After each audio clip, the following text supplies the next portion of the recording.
parce que nous célébrons le ressuscité. Alléluia.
Bonjour, bonsoir. Vous l'aurez constaté que notre générique d'aujourd'hui n'a pas duré comme d'habitude, tout simplement parce que nous voulons nous assurer que ce direct va aller jusqu'à la fin. On a essayé, j'ai demandé aux enfants de voir qu'est-ce qui n'allait pas. Bon, ils ont essayé de faire quelque chose sur la machine en attendant qu'on ait une autre machine.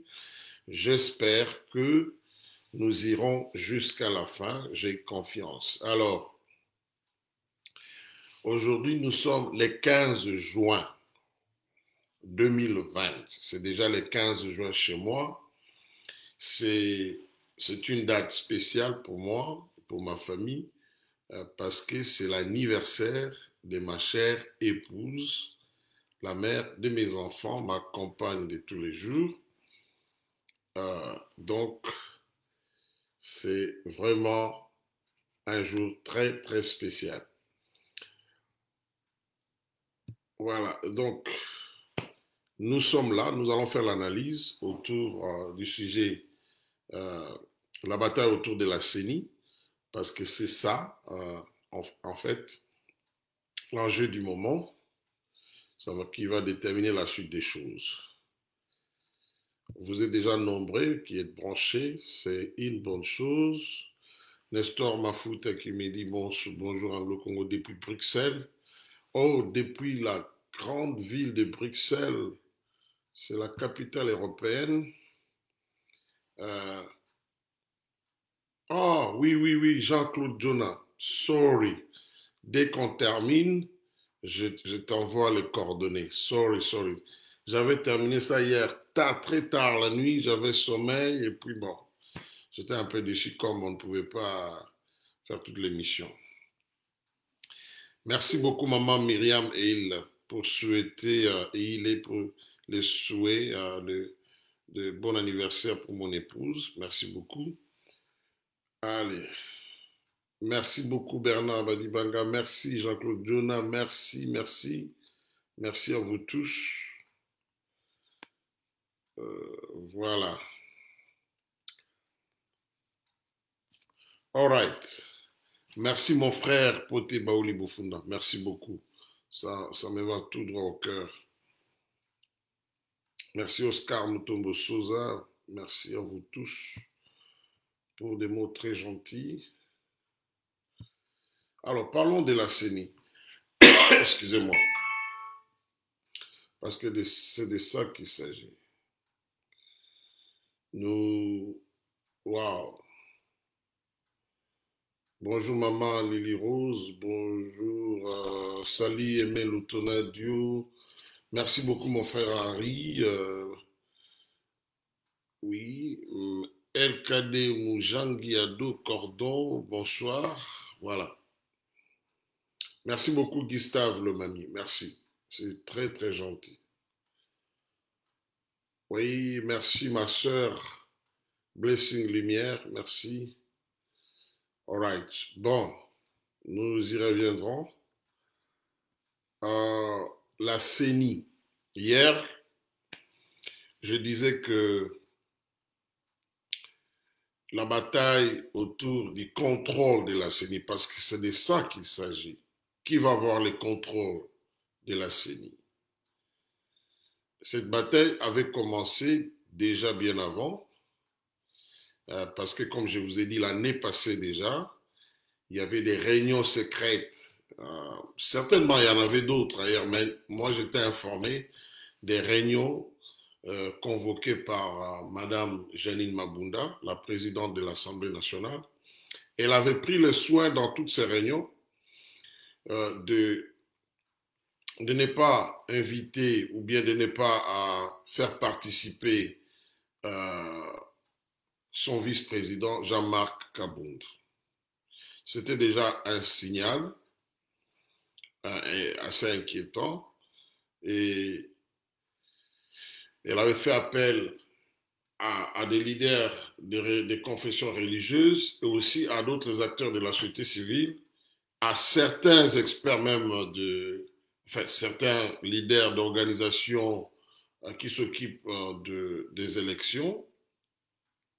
Et tout cela avait pour objectif de voir comment influencer la société civile, afin que le président de la CENI et les autres membres, excusez-moi, de la CENI, dans d'autres structures, puissent être des gens de leur obédience, donc d'obédience de Joseph Kabila et sa famille politique qui s'appelle FCC.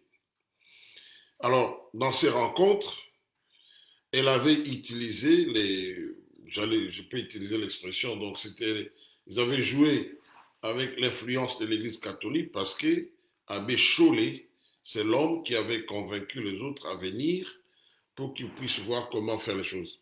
Ils étaient certainement de bonne foi, les gens de confession religieuse, y compris l'Église catholique, parce qu'on avait fait miroiter à l'Église catholique qu'ils vont jouer un rôle prépondérant pour les choix de celui qui va diriger la CENI pour les élections de 2023. Mais c'était sans compter avec la malice du FCC. Finalement, ils s'étaient rendus compte, l'Église catholique et les autres confessions, quelques confessions religieuses s'étaient rendus compte, et d'autres acteurs s'étaient rendus compte que les choix étaient déjà faits au niveau du FCC. Et la rencontre que l'on voulait secrète, finalement, il y a eu rupture là-bas et la chose était rendue publique. Donc la divergence était connue du public, ils sont sortis, des déclarations dans les médias, tout ça. L'Église catholique a commencé à dénoncer les autres confessions religieuses, notamment l'Église kimbanguiste, les églises de réveil,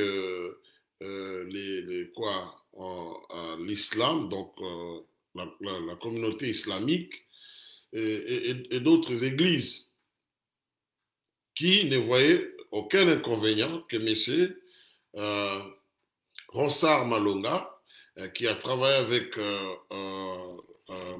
Nanga, puisse prendre la tête de la CENI. Donc aujourd'hui, l'affaire est sur la place publique. Les contacts se multiplient au niveau des chancelleries et aussi il y a des réunions des états-majors qui se réunissent, qui parlent. Je venais donc de parler avec quelqu'un qui est membre d'un parti politique influent au Congo. Alors ils disent que il est hors de question, parce qu'il s'agit d'un parti de l'opposition, hors de question de laisser que Kabila ait les contrôles de la CENI comme lors des scrutins passés, donc celui de 2006 et de 2011 et 2023 aussi. Donc ils vont tout faire pour que Kabila n'ait pas les contrôles. Mais la difficulté, comme je l'ai dit hier, c'est que il est difficile d'avoir au Congo quelqu'un qui est réellement neutre, politiquement neutre, hein, quelqu'un de la société civile. Notre société civile, elle est très politisée, il faut l'admettre, malheureusement, elle est très politisée. Et elle est même, aujourd'hui, il y a même une dimension, j'allais dire, régionale et ethnique. Vous avez tous lu des articles où on dit que, bon voilà, finalement, les catholiques et les protestants se sont mis d'accord pour désigner quelqu'un de l'Équateur. Je parle là dans le cadre de l'ancienne territoriale, parce qu'au fait, Monseigneur Ambongo et le pasteur qui dirige l'Église catholique ne sont pas de la même province, hein, comme les gens le disent. Ils ne sont pas de la même province. Je crois l'autre est de Chuapa et l'autre c'est de Nord ou Sud Bangui. Donc, mais si on prend l'ancienne territoriale, on pourra dire qu'ils sont de l'Équateur. Est-ce que c'est cela qui a milité pour les choix qu'ils ont, pour la personne qu'ils ont proposé? Je ne sais pas, mais je constate que le débat, hein, est en train de prendre cette couleur-là, ce qui est très malheureux, parce qu'il y a des titres des journaux qui disent que non, voilà, ils ont refusé Ronsard Malonga parce qu'il est des Congo central, alors qu'il a une plus grande expérience que les candidats qu'ils ont proposés. Mais en réalité, je pense que c'est Ronsard Malonga qui du reste est catholique, hein, très engagé. Ils ont dit, bon voilà, il est catholique, mais pourquoi on ne le prendrait pas? Alors, mais en réalité, je pense, à la vérité, il faut dire que euh, les rejets de Ronsard Malonga n'est pas basé sur un critère provincial ou bien même ethnique. Je ne pense pas. Hein. C'est plutôt son passé, hein, avec Corneille Nanga dans la CENI. Il faut dire les choses telles qu'elles sont. Mais maintenant, ça c'est d'un côté. De l'autre côté, mais maintenant le choix de catholiques et de protestants, est-ce que c'est basé sur l'expérience ou bien c'est basé sur, j'allais dire, l'appartenance provinciale dans l'ancienne configuration? Il faut toujours préciser. Ça, bon, ça peut paraître comme ça, mais jusque-là, il faut que l'autre côté présente quelqu'un qui a la même expérience que les candidats des catholiques et des protestants ou qui a une grande expérience plus que celui-là. Qui a une grande expérience plus que celui-là. Donc, ça devient beaucoup plus compliqué. Et puis, il faut dire en passant qu'il y a des gens qu'on avait exclus volontairement. Déjà au départ, quand il y avait des réunions, tout ça à gauche, à droite, et des acteurs de la société civile de premier plan qu'on avait exclus. Et donc, la chose devient très, très compliquée. Aujourd'hui, il y en a même qui parlent de Monseigneur Monsengo, mais comme vous le savez, ni Monseigneur Monsengo, ni je ne sais pas qui que ce soit, ne sont pas neutres. En tout cas, ce n'est pas comme ça qu'ils sont perçus par la population, même par une bonne partie de l'opinion congolaise. Hein.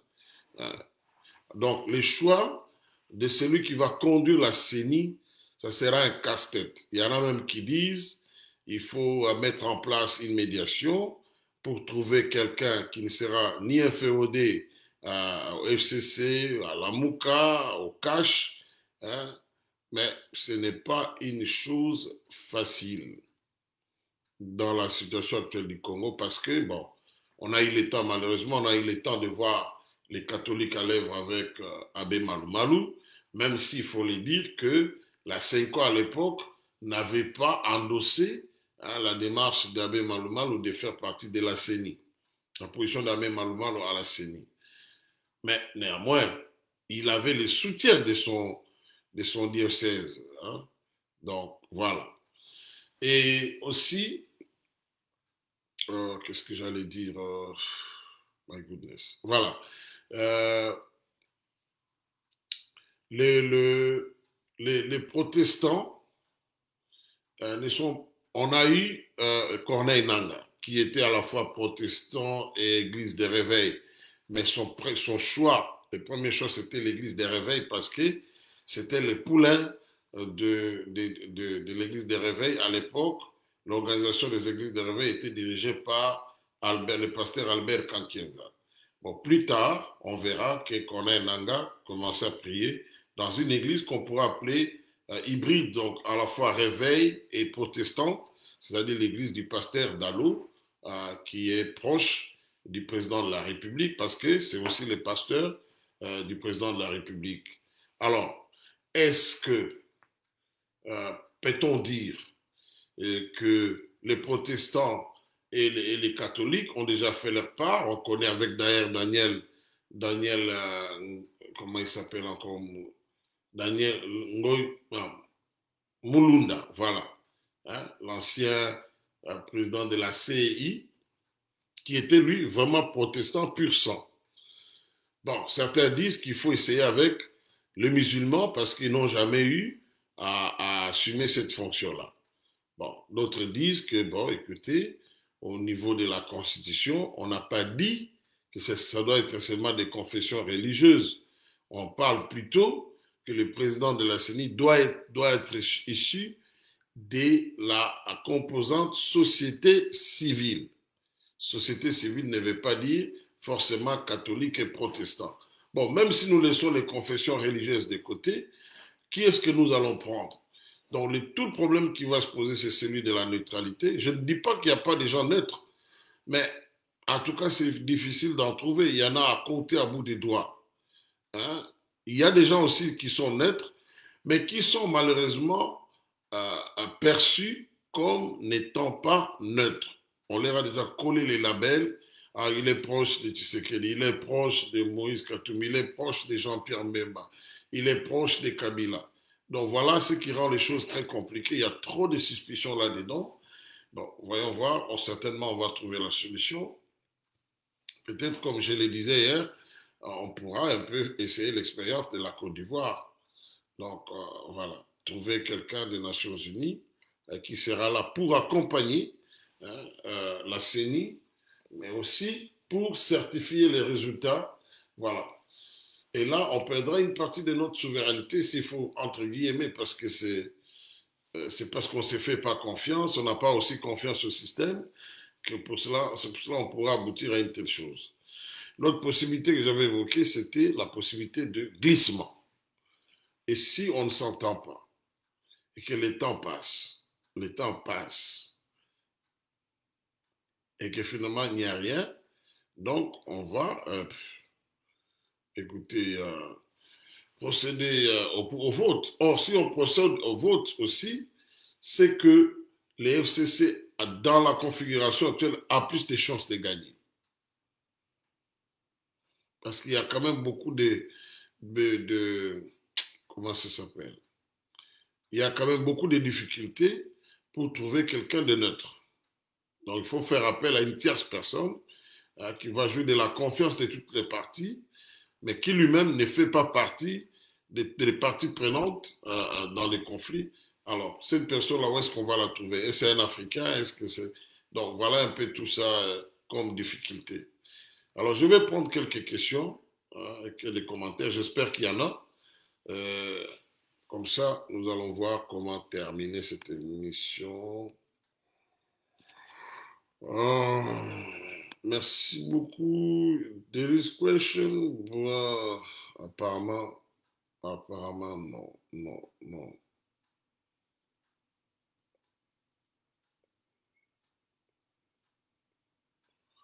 Est-ce que j'ai là des questions? Oui. Paulin Kanemeni, j'ai une question importante. Pourquoi l'Assemblée nationale ne veut pas engager la réforme de la CENI avant les choix des animateurs? Mais tout simplement parce que cette Assemblée est à la solde de Kabila, il faut le dire clairement, et que la réforme de la CENI ne va pas les avantager. Hein? Donc, je crois que ça ne les intéresse pas beaucoup. Merci beaucoup pour ta question. D'ailleurs, c'est l'unique que j'ai jusque-là.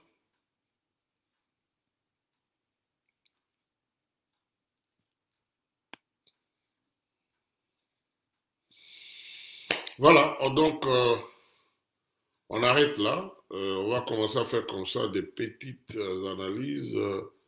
Merci beaucoup à Pote Baole Bofunda qui est branché. Bon, merci à tout le monde, à Kalombo John Mout. Merci, merci à vous tous. Je voudrais dire encore une fois ici un grand merci de manière particulière à Pierre Kamunimoko. Nous avons reçu ce que tu as envoyé pour la nouvelle machine. Nous vous prions, vous tous, vous autres, de voir comment vous pouvez contribuer. Euh, c'est vrai que les temps sont difficiles, donc je ne vais pas presser. Si vous n'avez pas de moyens, s'il vous plaît, ne vous cassez pas la tête. De toute façon, Dieu va nous aider. Nous aurons une autre machine. Il y a déjà Jota qui me fait signe qu'on a une box. Donc voilà, vous êtes les bienvenus, mais continuons à travailler, continuons à soutenir, euh, comment dirais-je, les leaders politiques, ceux qui sont en train de gérer les pays pour que la paix règne. Voilà. Parce que les élections en Afrique souvent viennent avec des troubles. Euh, voilà ce que moi je voulais dire. À moins qu'il y ait une autre question. Michel Richka dit, est-ce le choix des nouveaux animateurs de la CENI sera entériné par les chefs de l'État? Oui. Au finish, c'est les chefs de l'État qui signent l'ordonnance. Ils vont signer l'ordonnance. Pierre Kamounimo dit, que pensez-vous que Kaboundou va retrouver son poste de premier vice-président de l'Assemblée nationale? Bon, je ne sais pas. Il faut que ces avocats arrivent à prouver qu'il y a eu des irrégularités dans la procédure de sa destitution. S'il est prouvé, là, donc la destitution ne sera plus valide. Il pourra être réhabilité, mais ça sera pour combien de temps? Parce que le problème n'est pas qu'il soit réhabilité, le problème c'est que l'Assemblée nationale là est à grande majorité, très grande majorité du côté de Joseph Kabila. Donc il peut rentrer et ils peuvent encore déclencher un nouveau processus pour sa destitution, cette fois-ci en prenant le soin de respecter la Constitution. Donc le gars sera dehors. Voilà. Euh,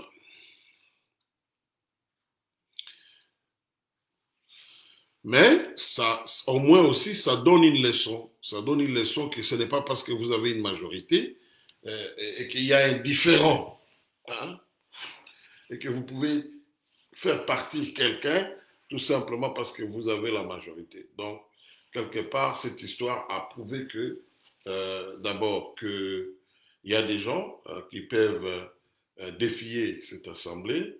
Donc, et ensuite, ça a aussi prouvé que le président Félix Tshisekedi a vraiment, qu'on le veut ou pas, donc un pouvoir dans ces pays-là. Et la présidente de l'Assemblée nationale, Janelle Mabunda, ne pourra pas me contredire là-dessus. Allez, qui d'autre? Comme John Mouti dit, est-il vrai que les ordonnances récalées ont été finalement notifiées, votre avis? Je pense que oui, je dis cela en tenant compte de certains médias sérieux qui ont dit cela. Mais c'est jusqu'à ce que ces gens-là soient réellement, officiellement investis.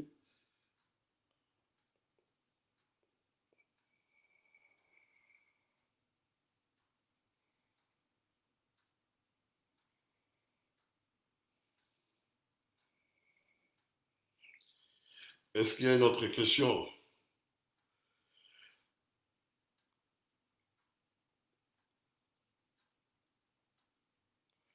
Ah, Maman Fidélie Kalongwedi, Papa Anglo Congo, comment pouvons-nous faire pour vous envoyer notre contribution? Bon, c'est inbox, hein, je préfère que ça soit inbox. Donc, inbox, je vais vous écrire, donner les coordonnées. Comme ça, vous allez faire comme notre frère Pierre Kamunimo, à qui nous disons encore une fois merci. Euh, Moup Yachibwedi, le président peut-il négocier une alliance avec Bahati Lukwebo pour former une nouvelle majorité? Oui, je pense. Je pense même qu'il y a de contacts, mais je ne vais pas aller dans les détails parce qu'il faut le. D'abord, il faut que je protège ma source, mais je pense qu'il y a des contacts. Peut-être dans les jours à venir, cela pourra être officialisé, je pense, d'après mes informations. Bon, mais ça ne suffit pas. Avoir la FDC ne suffira pas pour faire basculer la majorité. Il faut obtenir aussi le soutien, je crois, de l'ensemble de Moïse Katumbi, qui a aussi beaucoup de députés. Et c'est à ce moment-là que nous pourrons vraiment dire que maintenant la majorité a basculé, mais sinon ce n'est pas le cas. Pour les Kanem à l'organisation des élections par le ministère de l'Intérieur, wow. Ce n'est pas ça, ce n'est pas ce que dit notre constitution malheureusement. Et pour que cela soit fait, donc on doit modifier la constitution, mais aussi, il faut le dire, le ministère de l'Intérieur chez nous, bon, c'est vrai qu'ailleurs ça s'est fait, mais je ne crois pas que les autres partenaires verront ça de bon oeil. Allez, Justi Yuma dit, réponds-moi les internets, s'il vous plaît. Je ne sais pas de quoi vous parlez, maman. Je m'excuse beaucoup. C'est comme s'il y avait déjà quelque chose que vous aviez demandé et maintenant, là, vous dites, les gens n'ont pas répondu. Vous êtes en train d'insister pour que les gens répondent.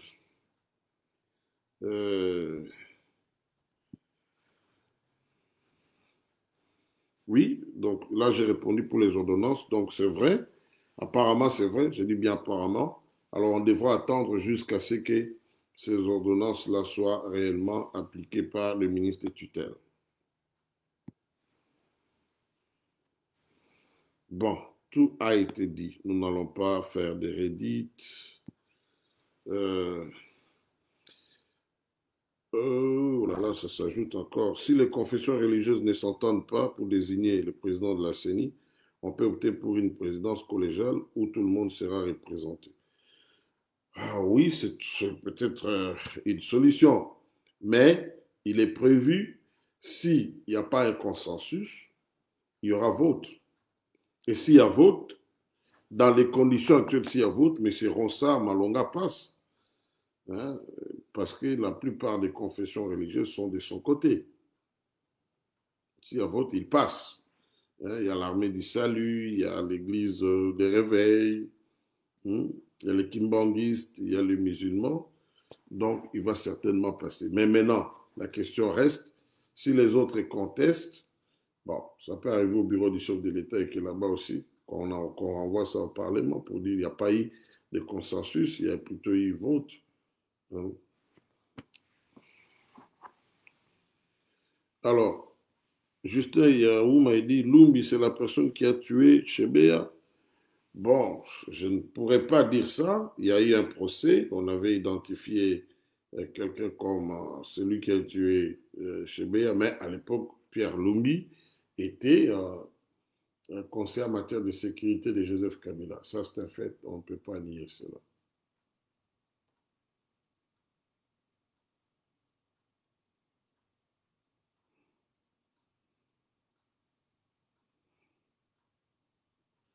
Autre question?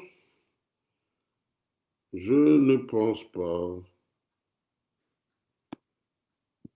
Ah, Kalombo John Moutedi, comment décryptez-vous la rencontre Mbemba et l'ambassadeur des USA? Bon, c'est tout à fait normal que l'ambassadeur des USA puisse rencontrer M. Jean-Pierre Mbemba, et ce n'est pas la première fois. Jean-Pierre Mbemba, c'est le président d'un des grands partis du Congo, c'est le MLC, et qui est partie prenante dans les processus électoraux. Donc, tout à fait normal qui se rencontrent pour que M. Jean-Pierre Mbemba donne son point de vue sur la question, et peut-être, je dis, mais il a donné aussi le point de vue de Lamuka. Donc, il faut prendre ça tout simplement à la normale. Bon, je m'arrête là pour aujourd'hui et on se voit à la prochaine. Non, Moupi Achibo dit, vous confondez Numbi, oui. Donc, parce que vous avez écrit Lumbi. Le général Numbi, en tout cas, la justice n'a pas dit que c'est lui qui l'a tué, mais il y a des voix qui s'élèvent pour dire que les procès n'étaient pas un procès équitable et que le général Numbi ne devrait pas être entendu en tant que renseignant, il devrait plutôt être entendu en tant que l'homme sur qui pèsent les allégations du meurtre de Tchebeya. Voilà. Pourquoi, ça c'est Michel Ritchka, pourquoi le président devra entériner les choix des animateurs de la CENI qui ne garantiraient l'impartialité? Pourquoi ne devrait-il pas jouer le même jeu que l'ancien pouvoir avec, et là, je vous ai prédit, avec l'ancien pouvoir avec, par exemple, les choix de crier des le d'autres. Non, mais le président, lui, ne doit pas s'interférer dans ces histoires en principe. Lui n'attend que celui qui est désigné, il signe son ordonnance. Mais attention,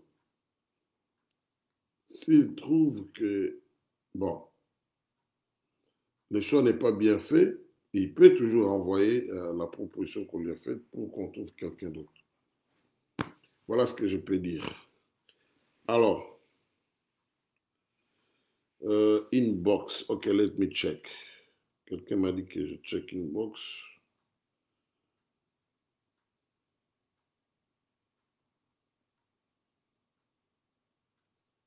Ah non, ça c'est après. All right. Je vous laisse donc. On se voit demain. Si l'actualité nous permet, nous reviendrons pour faire l'analyse. Sinon, pour l'instant, portez-vous bien, que Dieu vous bénisse dans vos familles.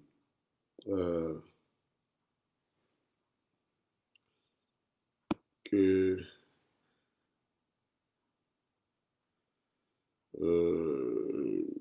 donc voilà, j'étais en train de lire quelque chose in box. Ok, bye bye.